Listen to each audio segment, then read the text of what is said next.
Hola amigos, it's Brittany. Thanks for joining me as we continue to read from Rosie Revere. So help me remember what happened at the end of chapter 13.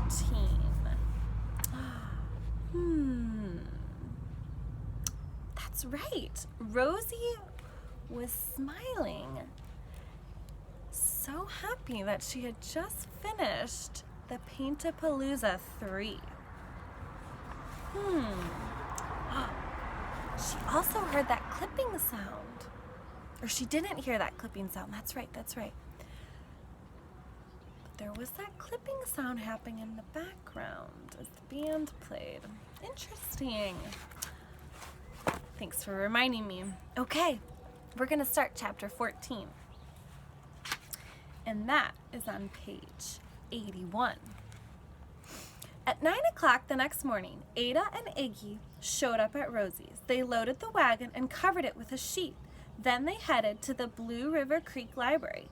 A dozen canvases surrounded the parking lot. Rosie found Aunt Rose, Boss, Marion, and the McAllister sisters in the corner. "Rosie!" they cheered. "Ada! Iggy!" And then Bernice arrived with a woman in a big floppy hat with casts on her wrist. It had to be June.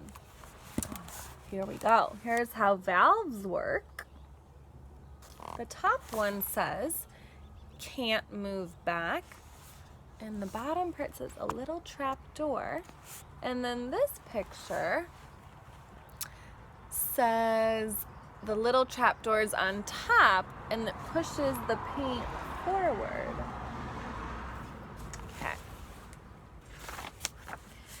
"Okay," said Bernice, "we're here." She took off June's hat. "Surprise!" yells the Riveteers. June looked from face to face in shock. "What? Why?" she started. "What's going?" "It's an Art-A-Go-Go time," said Boss. June was shocked. "But I have cash," she said, raising her arms. "The Riveteers wanted to surprise you, so?" said Rosie. "Ta-da!" Ada and Iggy pulled the sheet off the wagon. June looked baffled. "It's the Paint-A-Palooza 9, said Rosie proudly. "It took a few tries, but I think we finally did it." June looked even more baffled, but she tried to hide it. "Well, thank you, dear," she said. "I always wanted one, but what is it?" she whispered to Aunt Rose. Boss shook her head. "You goofball," she said. "The kids created an invention so you can paint with your arms instead of your hands." Tears welled up in June's eyes. She said softly, then stopped. A tear rolled down her cheek.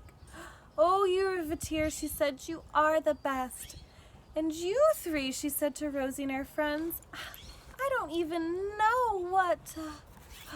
Oh, look at she is.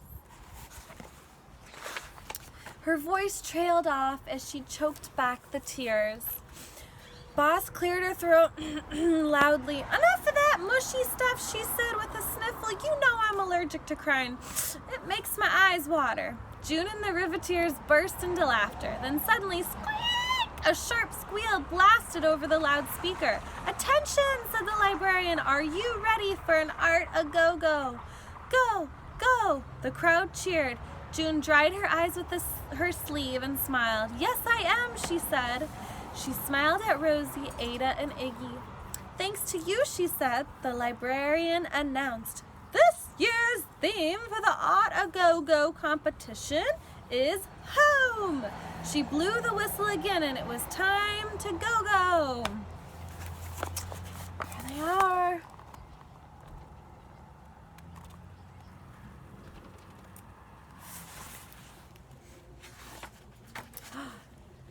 Chapter 15. Rosie set up the Paint-A-Palooza and helped June into the gloves. "Are they okay?" asked Rosie. "They're weird, but okay," said June. "I'm ready to paint." June stood in front of the blank canvas. "This is the exciting part," she said. "I love brainstorming." "Me too," said Rosie. June stepped onto the foot pump. Rosie, Ada, and Iggy watched nervously.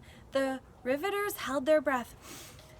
Pump, Pump, pump. Nothing happened. Pump, pump, pump. Nothing. Pump, pump. Rosie's heart sank. Pump. Suddenly paint snaked through the tubes. The Paint-A-Palooza worked. The Riveteers cheered and clapped. Woohoo! June gently tapped the red button with her shoe. A glob of red paint squirted onto the red brush. She made a smooth, even stroke on the canvas. June pushed the blue button and a glob of blue paint squeezed onto the blue brush. She dabbed it onto the canvas and began to paint. The Paint-A-Palooza was working beautifully and June was smiling. Then she wasn't. I wonder what happened next. Here's the picture.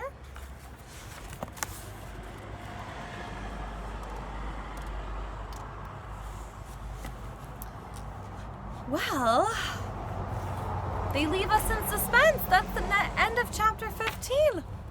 So we'll have to see what happens next time.